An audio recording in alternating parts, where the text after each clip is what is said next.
be useful to yourself and to your organization. So let's get started with today's keynote. So tomorrow's Quality Today, introducing the new era of clinical quality management. So as I started to prepare this keynote, I was thinking about, well, what are the key trends? What are the key things that are happening within our environment, both from a regulatory standpoint as well as from a technological standpoint, and even from a cultural standpoint, that are having an impact on clinical quality management and are shaping the way that we're going to be managing clinical quality in the future. Just very briefly, for those of you that don't know me, I've been working within technology and clinical trials for over 25 years now. I've really got a very strong focus on quality management within clinical trials and obviously the trial master file, which often forms the foundation for inspections and being able to demonstrate quality. I'm the CEO and founder of Montrium, and I lead the vision for the products and services that we provide to the industry. And finally, I'm also the chair of the CDISC TMS standard model, and so very actively involved in the development of the next version of the reference model, which is now known as the standard model. So let's get started. Things are a-changing. So I was thinking about, well, what are the most important things I think that are having an impact on quality management within clinical. And I think the first thing that's really having a huge impact is digital transformation and data governance. So we're starting to see more and more that the clinical trials are digital first. We've moved away from that paper era. We really are collecting information, and communicating digitally within clinical trials. We're leveraging things like e-consent. We're doing remote monitoring. We've got decentralized trial models, and we're starting to use AI-driven analytics. And this obviously brings in a lot more requirements around data governance and making sure that the systems that we're using are fit for purpose. Data integrity is also very, very important. And it's clear within the new guidance that we're seeing that there's a lot of focus on data integrity and traceability, security, data interoperability across all of the various different clinical systems that we're using. And this matters because sponsors and CROs have to implement validated systems. They need to be able to maintain real-time visibility of essential records. Of course, we're living in an era where cybersecurity is also a big concern, and so we need to have a lot more control around our systems and ensuring that we have the critical components of quality management in those systems to ensure the data integrity. And then finally, I think we also need to think carefully about vendor oversight. There's obviously a lot of systems out there that are being developed and hosted by a variety of different vendors. We now live in a world of software as a service and cloud computing, and so also having the proper controls to be able to control those systems that are being managed by third parties is also very important, and obviously QA plays a very important role in that. Another area that I think is very, very important at the moment, and this is an area of change, is risk-based quality management and quality by design. And so organizations are really now starting to move away from this sort of very rigid checklist-driven compliance model towards a more proactive risk-based approach to quality management. The concepts of embedding quality into our processes from the get-go and into our protocols through quality by design is really key, and focusing on critical to quality factors. And so again, we see this embedded in guidance, and it's expected of us today that we take these risk-based approach to quality management within clinical trials.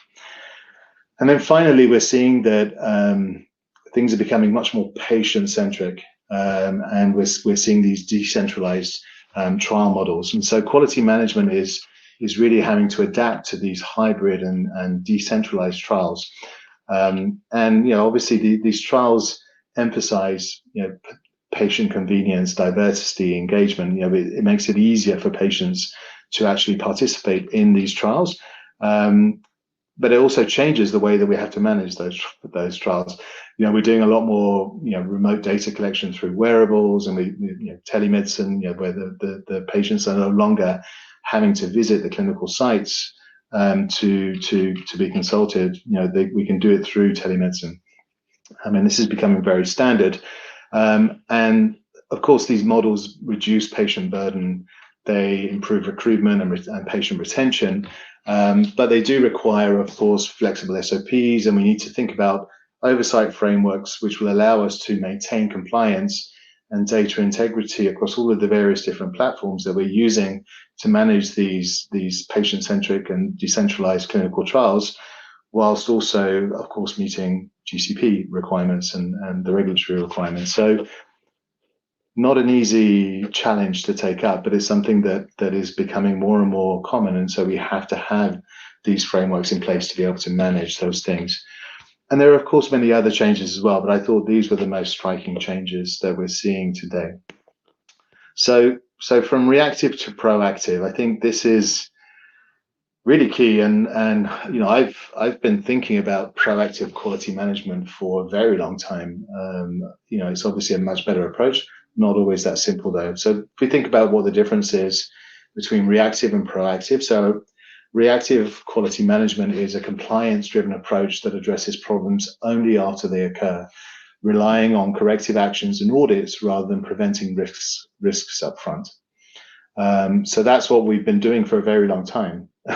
And then there's proactive quality management, which is a risk-based approach that anticipates and prevents issues through early planning, continuous monitoring, and quality by design principles to ensure patient safety and data integrity.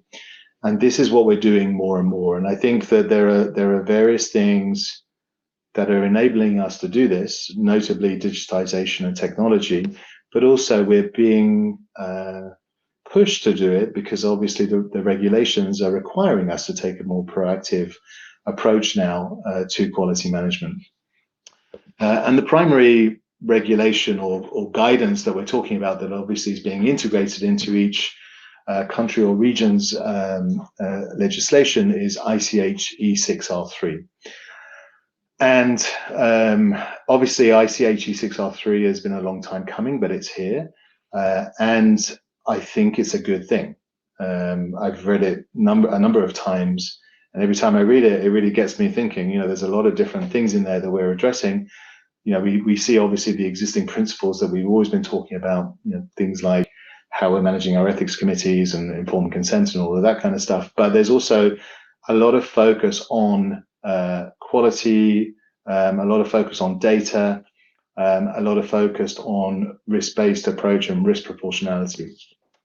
And I actually asked AI to generate me a word cloud of the terms that are most frequently found within ICH E6R3, and the three terms that came out were design, quality, data, which I thought was quite interesting because obviously we have to design a study so that we can, in such a way that we can produce quality data that will support our results.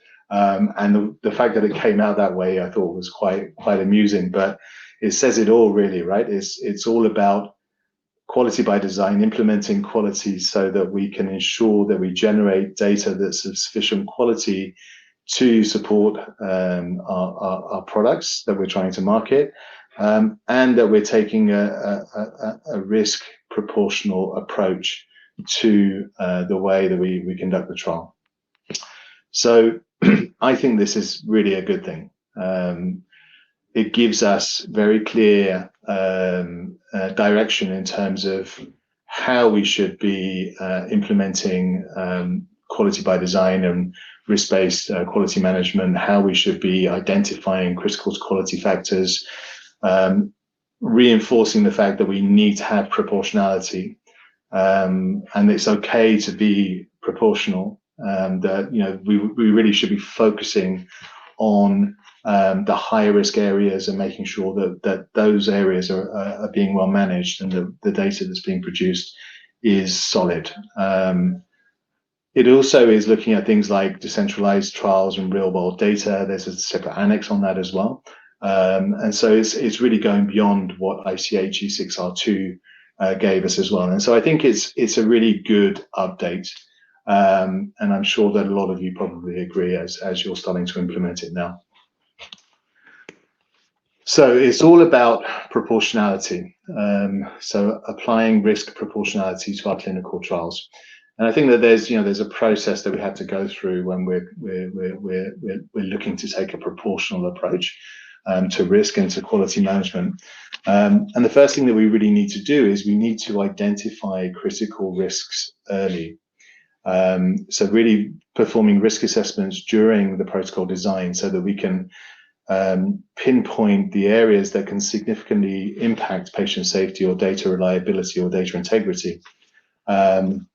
So this, for example, could be that there are complex endpoints or vulnerable populations that are going to require more stringent controls, or it could be that we have maybe a more challenging IP manufacturing process. There are many different factors that can have an impact within the protocol design, and identifying the risks of those high impact areas early is extremely important.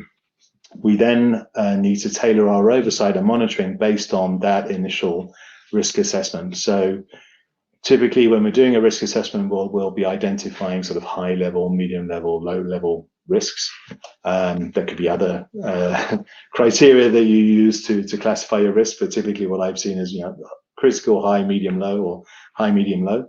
And obviously the higher the risk, the more intensive your monitoring and checks are going to be on the data that's being produced as part of those critical to quality processes is going to be. The lower the risk, obviously, the lighter the oversight is going to be as well. And maybe you'll be doing, for site level processes, maybe you're doing more remote monitoring on those processes versus actually going on site to see what's happening. And by taking this approach, obviously we can avoid unnecessary burden whilst also maintaining a high level of quality. Now, when you're doing your risk assessment, it's not just about doing it at the beginning of the study. It's a continuous thing. It needs to be dynamic, and so you need to be continuously monitoring the risk indicators throughout the trial, and then adjusting your monitoring plans and your oversight plans as new risks emerge, because they will. It's not just because you're having, say, a protocol amendment, but there could be other risks that occur that you just didn't foresee when you did your initial risk assessment. So you need to monitor for those and adapt your plans. And then finally, you need to integrate quality by design. So you need to combine risk proportionality with your critical to quality factors that you identified through your risk assessment, and then ensure that your trial design inherently mitigates the major risks. And this is a perpetual thing that we're doing to ensure that we have continuous improvement throughout the trial. Now, technology and digitization of information is also having a huge impact on the way that we manage quality within clinical trials, and it's really an enabler. So digitization shifts QA from reactive compliance to proactive, continuous quality oversight, aligning perfectly with ICH E6R3 principles. And I think for me there are kind of four key areas where technology and digitization of information are enablers.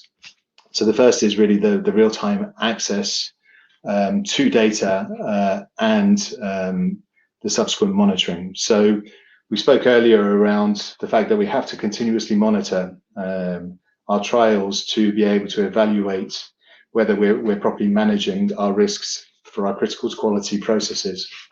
And so the data is what gives us the ability to do that. And more and more, we're also starting to see standardization of data and interoperability of systems through things like, ICH M11 digital protocol, digital data flow, USDM, and other standardization initiatives. And this will allow us to build dashboards that really give us a continuous insight into what's happening into our trial and allow us to evaluate those critical to quality processes and allow us to identify potential new risks. The other area where technology and digitization helps us is around Alcoa++. So digital systems obviously make things a lot more attributable. We can capture user IDs and timestamps and audit trails to really understand who did what for each action within the trial, and that really eliminates any ambiguity that we used to have often in the paper world. Electronic records are inherently legible compared to handwritten records. So standardized formats, controlled terminologies, or controlled vocabularies also help us ensure clarity. And this is something that we're seeing more and more. Contemporaneousness, obviously, data entry happens in real time into the various different systems that we're using, like EDC or ePro, or even connected devices with patients. And this really makes it easier to get access to the data quickly in a very timely manner. And everything is time-stamped, of course, so we know exactly when the data was captured. Typically, digital records are original. You know, we store one version of the truth, or hopefully, of the source data electronically. And we're able to pull that data more and more directly from instruments or patient devices, or from the various different systems that are being used within the clinical trial. And this obviously avoids any transcription errors from paper to electronic systems, or even nowadays from things like electronic health records to, for example, our EDC. You know, more and more we're starting to see integrations there, which hopefully will avoid transcription in the future. And then finally, accurate. So more and more we're able to implement validation checks, edit checks, automated queries on our data to really improve the accuracy. And you know, in the age of AI is also contributing significantly here, being able to evaluate data and determine that there may be issues with it, or there are things that are just not quite right, things that we don't always see as humans, you know, and it can really help us to detect those issues.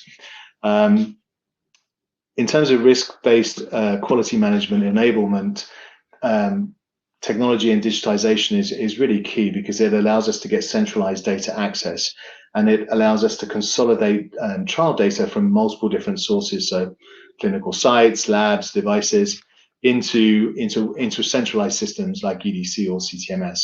And that centralization really allows the CROs or the sponsors to monitor data quality and protocol compliance across all sites without waiting for paper-based solutions.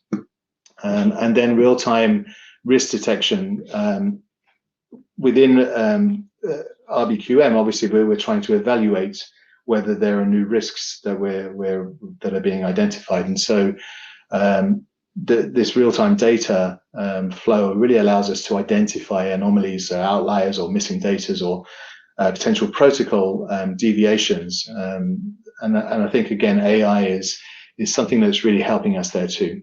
And then finally, audit trail and compliance. So all of these systems all have audit trails, which really gives us a very clear picture of who did what when. And that's really key to support traceability and the decisions and actions that we take within risk-based quality management. And then finally, automation and AI. So obviously, digitized data can be fed into AI and machine learning models and dashboards to help us predict risks and prioritize monitoring activities and optimize resources. And we can also, of course, leverage AI to evaluate the compliance of process execution, which I think is also a key area. So let's talk a little bit more about AI. So I think AI has many different applications within clinical trial conduct. And I've just sort of identified three here that I think are really important. So the first one is real-time data monitoring. So being able to detect anomalies and deviations within the clinical trial by looking at all of these different diverse data sources that we have, and really analyzing vast volumes of information to be able to detect things that just don't quite seem right. Predictive risk-based quality management, so being able to assess risk and then prioritize resources, is also something that AI can help us do. When it comes to sort of risk evaluation, models, there are many different factors that we need to take into account when we're thinking about risk. And I think that for a human to do it, it's not always that easy, and quite often it's based a lot on gut feeling too, right? But the AI can actually analyze, again, vast volumes of data and maybe identify risks that we hadn't thought about, and also based on historical data as well that we had from all of the studies that we conducted previously. And then finally, another area that I think is super important is automated document review. So as I mentioned earlier, the trial master file contains a huge volume of information that up until now has been quite difficult to tap into because it's sort of quite often unstructured. It's in document format, and so requires a human to read many different documents to really get a clear picture of what's going on.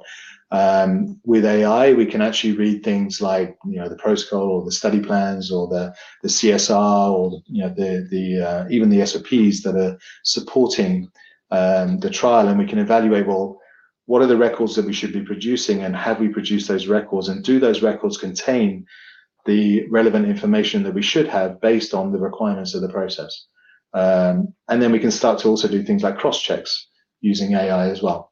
And so this also becomes very important to be able to evaluate compliance and to be able to do that on a continuous basis.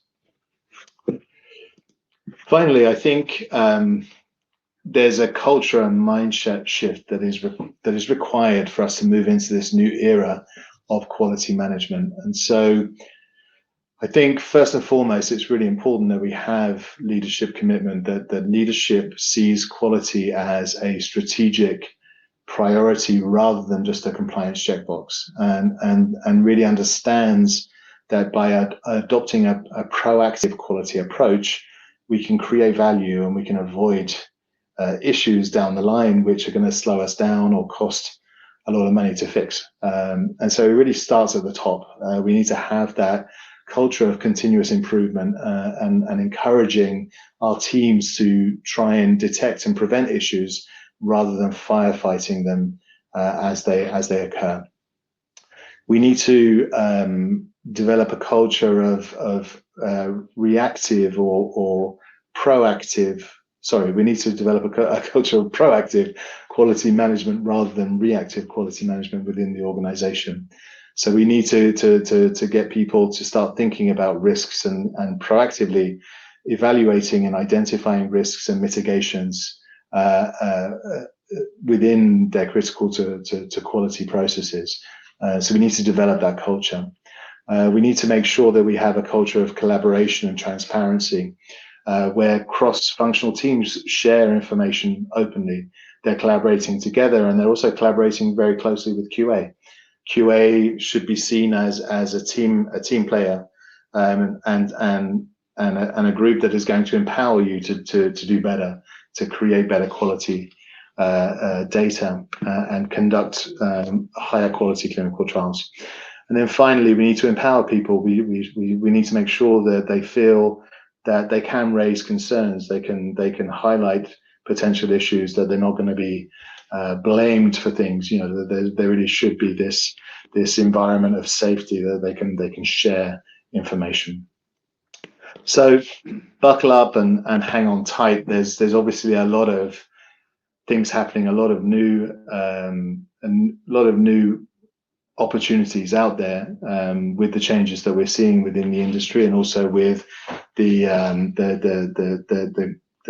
increasing use of AI within quality management. And ICH E6R3 is really paving the way for this. I think AI will be a game changer, but we need to use it responsibility, and we need to have proper governance and oversight, and we also need to have regulations. And this is something that we're going to have a panel session on this. I think is key. We need to have clear understanding from the regulators in terms of what their expectations are around the governance of AI. We need to have better risk frameworks and better risk-based approaches, and that will really help us implement quality by design and these new risk proportional processes. QA really needs to be part of the solution. They shouldn't be an afterthought. They should be part of the team. And they're the ones that should help the team develop quality by design within their processes. And we can and we must do better. And I work with a lot of QA professionals, and these people in general are very committed and they're very passionate about what they do. And I think that if we can sort of start to break down some of the barriers and work more closely together with the operational teams, I'm hoping that a lot of that passion can actually be transferred over to those operational teams as well, and that people start to really take quality for what it is, which is an enabler. You know, it shouldn't be something that's down. It should be something that helps you move faster. So with that, I will finish up and thank you all for your time and wish you all a great rest of the conference. Thank you so much, Paul. And if there was ever a GIF that needed to represent everything that you said, it was that with Back to the Future GIF that you meme that you had going, because it's really like buckle up. There's a lot of changes that are coming. There's a lot of things to consider, and we all need to work together in order to make sure that that happens. And maybe we have time for one question. And I'm going to.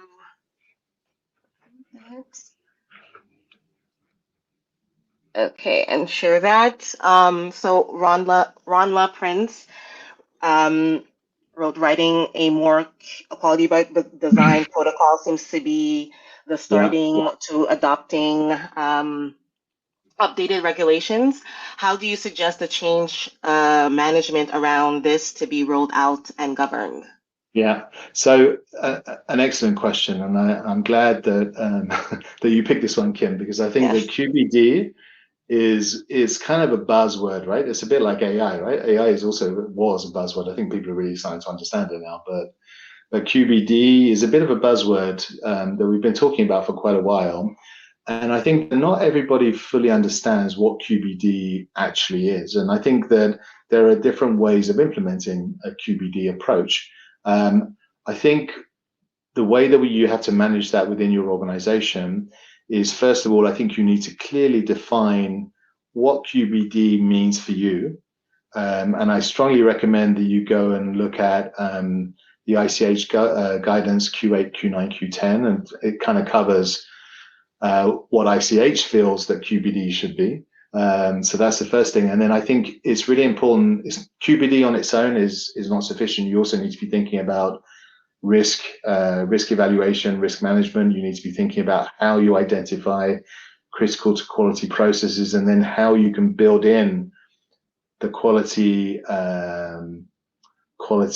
controls or measures that will ensure that you have quality designed into your processes. And so I think it kind of almost starts with training around these concepts. What do they mean? How do they all fit together?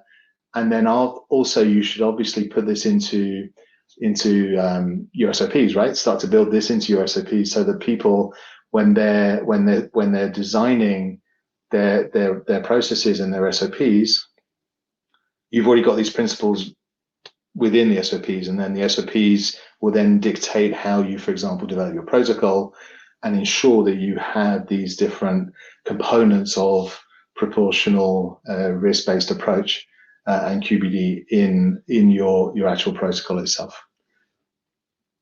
So hopefully that answered the question. And I know that we're out of time, and there are lots of other questions, and I could talk about this stuff all day. QA I know you can. I know you can. But we have other sessions coming, so we need to sessions. Indeed. Yeah. If there's one thing I know about you, Paul, is that you're very knowledgeable and very passionate about subject matter. So it's always a treat to get like inside of your brain and get to ask wonderful questions. So with that, coming up next at the top of the hour, beyond the guidelines, turning E6R3. Oh, hold on 1 second.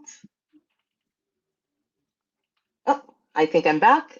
Okay, hold on. Perfect. So as I was saying, top of the hour, beyond the guideline, turning E6R3 requirements into quality opportunities. Paul will be in the next session as well, hosting. And just so that you know, it's survey time. We have about like 10 minutes. 10 minutes. So please go and take our survey. Every information that you can give us will allow us to better understand the industry when it comes to QA and AI. And to reward you, if you attend one session and fill out the survey, you could have a chance to win these wonderful one-of-a-kind kicks that will, like I said, surely turn heads. So with that, I just wanted to say see you guys all in the next session. Thank you, Paul. And Thank you, Kim. see you guys soon. You're welcome. Okay. Bye. Thank you. Bye. Bye, See you everyone. soon. See you soon. Bye.